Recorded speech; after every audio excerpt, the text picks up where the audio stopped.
Number 3, भात के समय यदि किसी उपदेशी को जाना पड़े, ब्याह शादी होती है ना, भात वगैरह भरते हैं, जैसे नरसी जी गए थे अपनी द्योती का भात भरने के लिए, अपनी लड़की का भात भरने के लिए, उसको कहते हैं भात। भात के समय यदि किसी उपदेशी को जाना पड़े और पटड़े पर चढ़ना पड़े,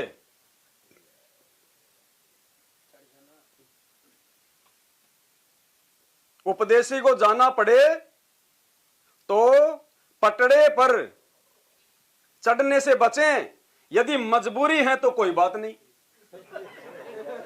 देख लो लिखा हुआ, मैं झूठ नहीं बोल रहा, दिखा दे भाई। यदि भात में कोई उपदेशी जाता है, यदि किसी बुआ का भतीजा या किसी भाण का भाई अगर भात भरने जाता है तो पाटड़े पे चढ़ने से बचें, और मजबूरी है तो चढ़ ले। ये नियम है क्या? ये तो मजाक कर दिया। लिखने की जरूरत क्या थी जब मर्यादा ही तुड़वानी है तो। अब गुरुदेव क्या कह रहे हैं भात के विषय में, पाटड़े के विषय में? आप देखना ये दोगले से वचन। पुण्यात्माओं, भगवान ने दास को बहुत सोच समझ के ढंग से पढ़ा के खड़ा किया है।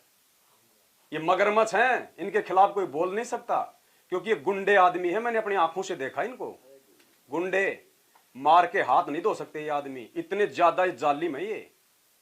गुरुजी ने इनको कैसे सहा है मुझे पता है।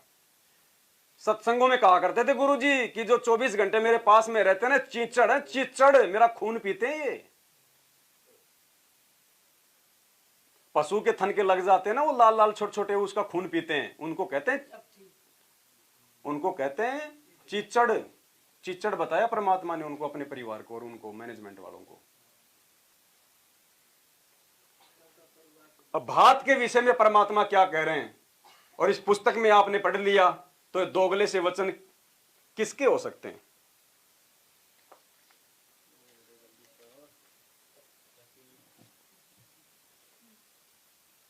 ऐसे ये भात परंपरा है।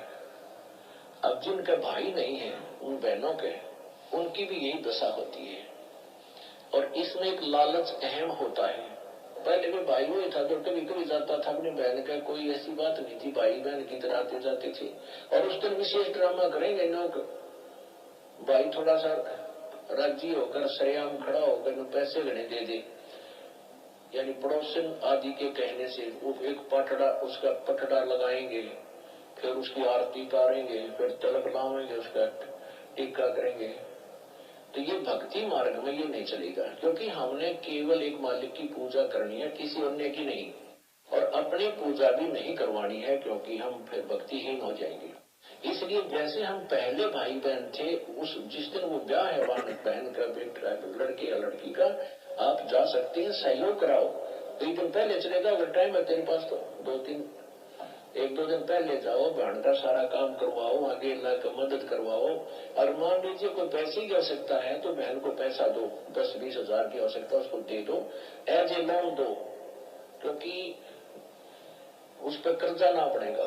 फिर बहन धीरे धीरे उस पैसे को, मान लीजिए जिसके पास ब्याह के पैसे नहीं है, ऐसे मदद करनी चाहिए। तो बताओ, भात में पाटड़े पे चढ़ने को लेके गुरुजी ने कोई छूट दी है क्या? कि वो पाटड़े पे चढ़ेगा, भाण उसके तिलक लगाएगी, उसकी आरती उतारेगी, तो गुरुजी ने क्या कहा कि आरती केवल भगवान की उतारनी, पूजा अपनी नहीं करवानी। नौटंकी बताया परमात्मा ने। तो क्या आज वो सतवादी परमात्मा क्या अपने वचन के खिलाफ इस पुस्तक में अपने भक्तों को यह आदेश देगा कि तुम पाटड़े पे चढ़ सकते हो, कोई दिक्कत नहीं है? तो किसके हैं ये दोगले से वचन? ये काल भगवान के।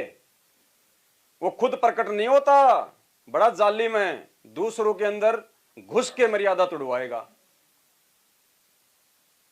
तो काफी समय से घुसा हुआ गुरुजी के परिवार में वो, तभी तो बरवाला कांड हुआ था, और उसके बाद ये संगत में घुस गया। अब एक बार गुरुजी ने 2008 के सत्संग में बताया कि एक रमेश नाम का एक लाला जी था, एक जींद में, हरियाणा में। उसकी पत्नी का नाम था कमलेश, और बड़ी समस्या, सांस की बीमारी, मेडिकल की बीमारी, वो बीमार, उसके बच्चे बीमार, उसकी औरत बीमार, बड़े दुखी, बड़े परेशान। किसी भगत के संपर्क में आए, उन्होंने कहा भाई हमारे गुरुजी से नाम ले ले, सब ठीक हो जाएगा। तो नाम ले लिया समझाने से, और सारी मर्यादा निभाई तो बिल्कुल सब ओके, बढ़िया। अब थोड़े दिनों बाद उसने कहा, भगत जी ने, बोलो भाई हमारे तो फिर वही बीमारी शुरू हो गई, वही सांस की बीमारी, वही सारे घर में संकट आ गए। तो भगत ने कहा भाई ऐसा तो नहीं हो सकता, गुरुजी का वचन है, मर्यादा में रहोगे तो ये तो हो ही नहीं सकता, जरूर तुम्हारी मर्यादा टूटी है। उसने कहा कि नहीं भाई मर्यादा तो कोई नहीं टूटी। तो बोलो भाई ऐसा तो हो ही नहीं सकता। तो गुरुदेव ने उस भगत में प्रेरणा करके उसके साथ में, रमेश के साथ में उसके घर पे भेज दिया। और रमेश ने देखा दाखी करी, पानी पुणी पिया, फिर ऐसे परमात्मा ने प्रेरणा की गुरुजी ने, वो घूमने के लिए मकान के पीछे की साइड में चला गया। तो वहां देखा उसने गुलगुले रख रखे, कोयले रख रखे, पूजा सी कर रखी, दीपक रख रखा थाली में। वो आया, बोले भाई रमेश इधर आ। बोले हाँ। पीछे ले गया, बोले यो क्या है? बोले यार यो क्या है? उठा के लाया थाली अपनी घरवाली को, बोले यो क्या कराया तूने, यो क्या कर रखा है?